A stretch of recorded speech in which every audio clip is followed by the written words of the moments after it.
उसने पाकिस्तान को क्रिटिसाइज किया, पाकिस्तान मुर्दाबाद बोला, पाकिस्तान का जो डेली का एक्शन है उसको उसने कंडेम किया। तो उसमें अरेस्ट कर लेना, इतने हेस्टी आपने एक डिसीजन ले लिया, उसको अरेस्ट कर लिए, उसको तंग कर रहे हैं, ये बहुत बुरी बात है। आप अपना मुर्शिदाबाद का एक्शन देख लीजिए, नंदीग्राम का एक्शन देख लीजिए, जो पुलिस मशीनरी और वेस्ट बंगाल गवर्नमेंट का जितना भी एक्शन शुरू से रहा है ये एक तरफा रहा है। और काउंसिल ऑफ इंडिया ने ये डिमांड किया है, अगर आवश्यकता होगी तो हम कोर्ट जाएंगे।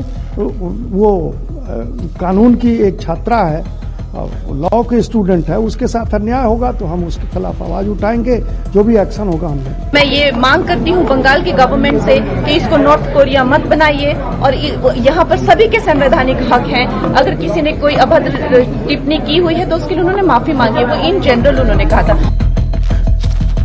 शर्मिष्ठा के समर्थन में सुप्रीम कोर्ट के दिग्गज वकील ने ममता बनर्जी की उधेड़ी बखिया। मनन मिश्रा बोले, शर्मिष्ठा को चुप कराना चाहती है ऑपरेशन सिंदूर की विरोधी सरकार। शर्मिष्ठा के समर्थन में कंगना की दहाड़, कहा बंगाल को दूसरा नॉर्थ कोरिया न बनाए ममता बनर्जी। क्या शर्मिष्ठा केस में कोलकाता हाईकोर्ट करेगी बड़ा फैसला? बार काउंसिल ऑफ इंडिया के अध्यक्ष मनन कुमार मिश्रा ने रविवार को इंस्टाग्राम इन्फ्लुएंसर शर्मिष्ठा पनौली की तत्काल रिहाई और निष्पक्ष सुनवाई की मांग कर दी है। बता दें कि कोलकाता पुलिस ने शर्मिष्ठा को सोशल मीडिया पर कथित तौर पर एक पोस्ट करने के लिए गिरफ्तार किया है, जिसमें उन्होंने दावा किया था कि हिंदी फिल्म अभिनेता ऑपरेशन सिंदूर पर खामोश बैठे हुए हैं। आपको बता दें कि वरिष्ठ अधिवक्ता और राज्यसभा सदस्य मिश्रा ने कहा कि सोशल मीडिया और वीडियो के लिए तत्काल माफी मांगने के बावजूद गिरफ्तार कर ली गई और न्यायिक हिरासत में भेजी गई शर्मिष्ठा पनौली के साथ वो पूरी दृढ़ता के साथ खड़े हैं। आपको बता दें कि कोलकाता निवासी और पुणे की लॉ स्टूडेंट 22 वर्षीय इन्फ्लुएंसर शर्मिष्ठा को शुक्रवार रात गुरुग्राम से गिरफ्तार किया गया था। पनौली को शनिवार को कोलकाता की एक अदालत में पेश किया गया, जिसने उसे 13 जून तक न्यायिक हिरासत में भेज दिया। अब जैसे ही कोर्ट की ये जो सुनवाई होती है उसके बाद ये खबर सामने आती है कि शर्मिष्ठा को 13 जून तक न्यायिक हिरासत में भेज दिया गया। उसके बाद से ही सोशल मीडिया पर बवाल मचा हुआ है। एक और लोग ये कह रहे हैं कि जब शर्मिष्ठा ने अपनी गलती मान ली है, उन्होंने बकायदा न सिर्फ पोस्ट डिलीट किया बल्कि लोगों से माफी भी मांगी है। तो ऐसे में कोलकाता पुलिस को क्या जरूरत आन पड़ी थी कि वो कोलकाता से गुरुग्राम आए और शर्मिष्ठा को गिरफ्तार करे? हालांकि कई सारे लोग यहाँ पर यह भी कह रहे हैं कि जब हिंदू धर्म को लेकर के लोग इस तरीके से टारगेट करते हैं, हिंदू धर्म को गंदा बताते हैं, महाकुंभ को लेकर के आपत्तिजनक टिप्पणी करते हैं, तो आखिर कोलकाता पुलिस इस तरीके का एक्शन क्यों नहीं लेती? तो वहीं दूसरी ओर कई सारे लोगों ने यह तक कह डाला कि जब मुर्शिदाबाद में हिंदुओं का पलायन हो रहा था, दंगे हो रहे थे, तब ये जो कोलकाता पुलिस थी उन्होंने तत्परता क्यों नहीं दिखाई? अब जब एक लॉ स्टूडेंट इस तरीके का पोस्ट करती है, यहाँ पर भले ही लोग ये मान रहे हैं कि शर्मिष्ठा ने आपत्तिजनक शब्द कहे हैं, लेकिन उसने माफी मांगी है, तो इसके बावजूद आखिर उसका करियर बर्बाद करने की लिए कोलकाता पुलिस यहाँ तक क्यों आती है, उसे गिरफ्तार क्यों करती है? इसी के साथ ही कई सारे जो बीजेपी के नेता हैं वो तो साफ तौर से जो टीएमसी की सांसद है महुआ मोइत्रा, सयानी घोष, उनका भी एग्जाम्पल दे रहे हैं कि ये भी टीएमसी की नेता है। इन्होंने भी हिंदू धर्म, मां काली और शिवलिंग को लेकर के न जाने आपत्तिजनक कितने सारे पोस्ट किए, लेकिन क्या ममता सरकार ने इन लोगों के खिलाफ एक्शन लिया है? इस बीच आपको बता दें कि मनन मिश्रा ने कहा अपने एक बयान में कि यह बहुत ही चिंताजनक है। वो सरकार जिसने बेकसूर लोगों की निर्मम हत्या का बदला लेने के लिए चलाए गए ऑपरेशन सिंदूर का विरोध किया था, अब ऐसे ही दोहरे मानदंडों पर सवाल उठाने वाली कानून की एक युवा छात्रा को चुप कराना चाहती है। बयान में कहा कि सच्चा लोकतंत्र निष्पक्षता, संयम और अधिकारों की समान सुरक्षा की मांग करता है। आप भी सुनिए सुप्रीम कोर्ट के वरिष्ठ अधिवक्ता मनन कुमार मिश्रा ने क्या कुछ कहा। एक सिंपल लॉ स्टूडेंट है वो, और उसने बहुत कोई बुरा नहीं बोला, पाकिस्तान मुर्दाबाद बोला, पाकिस्तान का क्रिटिसाइज किया, तो इसमें उसको अरेस्ट करने का, उसके घर से दिल्ली में आपने अरेस्ट करवा लिया वेस्ट बंगाल पुलिस ने। ये टोटली पॉलिटिकली मोटिवेटेड ये एक्शन है, और जो दूसरे धर्म के लोगों के खिलाफ जो बात आती है वहाँ पे वेस्ट बंगाल पुलिस और मशीनरी सारी एडमिनिस्ट्रेशन वहाँ का चुप हो जाता है।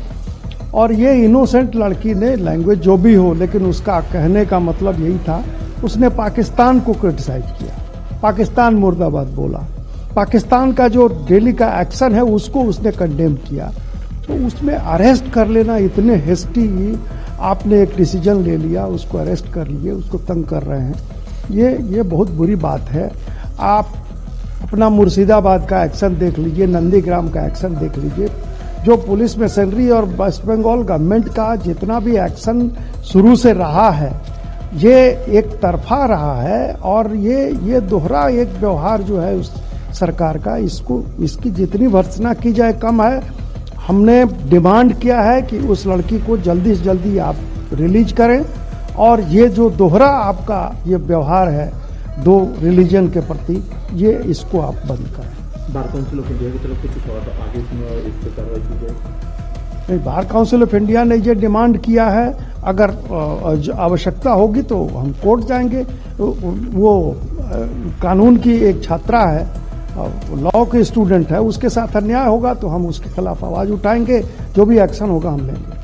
आपको बता दें कि न सिर्फ सोशल मीडिया पर आम जनता जो है वो शर्मिष्ठा को लेकर के आवाज बुलंद कर रहे हैं, बल्कि दूसरी ओर बॉलीवुड की एक्ट्रेस और बीजेपी की सांसद कंगना रनौत ने कहा कि मैं मानती हूं कि शर्मिष्ठा ने अपने वीडियो में कुछ अनुचित शब्दों का इस्तेमाल किया है।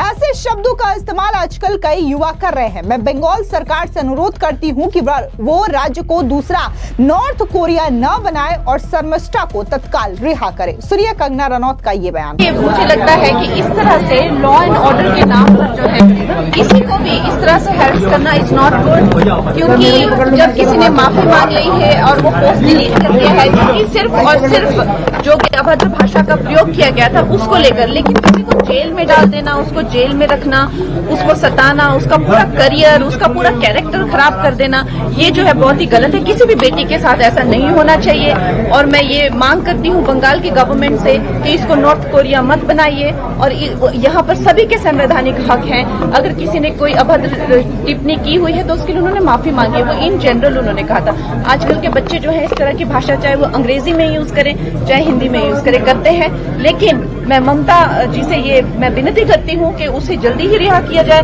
वो उसकी उम्र भी बहुत छोटी है and she is a lawyer. उसका सारा करियर, सारी जिंदगी जो है बर्बाद करने की जो साजिश की जा रही है, this is we don't support. इसके अलावा आंध्र प्रदेश के डिप्टी सीएम पवन कल्याण ने भी सोशल मीडिया साइट पर पोस्ट करते हुए ममता सरकार पर जोरदार हमला बोला।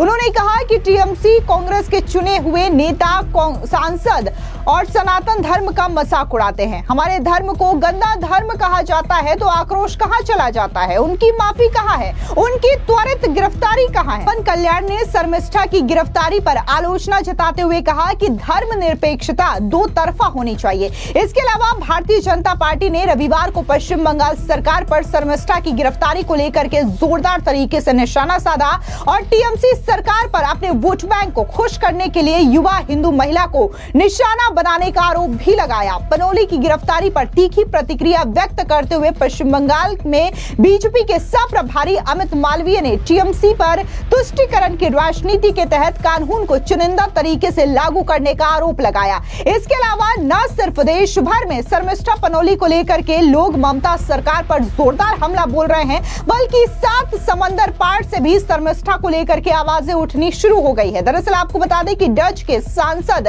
गेर्ट वाइल्डर्स ने कहा कि शर्मिष्ठा की गिरफ्तारी अभिव्यक्ति की स्वतंत्रता का अपमान है। उन्होंने प्रधानमंत्री मोदी से मामले में हस्तक्षेप करने का अनुरोध किया। इसके अलावा सोशल मीडिया पर कई सारे लोग हैं जो कि कुछ कॉमेडियंस और कुछ नेताओं को लेकर के भी सवाल उठा रहे हैं कि जब ये लोग हिंदू धर्म पर निशाना साधते हैं और हिंदू देवी देवताओं के लिए आपत्तिजनक शब्दों का इस्तेमाल करते हैं, तब क्यों इसे ये कहा जाता है कि ये अभिव्यक्ति की स्वतंत्रता है? और वहीं दूसरी ओर एक तरफा कार्रवाई ममता सरकार के तानाशाही को दिखाता है, उनके तुष्टीकरण की राजनीति को दिखाता है। फिलहाल इस पूरी खबर पर आपकी क्या राय है? कमेंट सेक्शन में जरूर बताएं। धन्यवाद।